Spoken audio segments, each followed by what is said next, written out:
ভাই আগে ভিডিওটি দেখেন তারপর বলতেছি।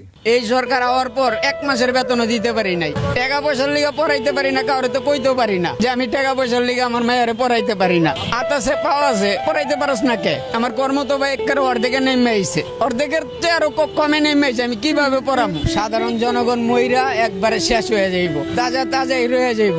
আমগো মতন নিরহ লোক যারা আছে এরা বাধ্য হয়ে টাকা চাইরা দিতে হইব, আর নাইলে মনে করেন পথের ফকির। এই দেশ অসহায় খেটে খাওয়া মানুষের দেশ।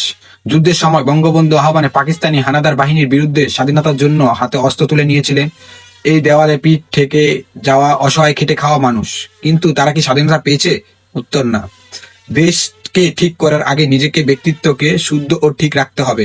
ঘুষ দেওয়া থেকে বিরত থাকতে হবে এবং কোনো পদক্ষেপ নেওয়ার আগে চিন্তা করতে হবে যে এই পদক্ষেপে কি কেউ ক্ষতিগ্রস্ত হবে ইত্যাদি। সমাজে কর্মক্ষেত্রে প্রতিটি শ্রেণীর মানুষই যদি নিজের ব্যক্তিত্বকে ধরে রাখতে পারে তাহলেই অসুস্থ সিস্টেমটা একটি সুন্দর সিস্টেমে পরিণত হবে।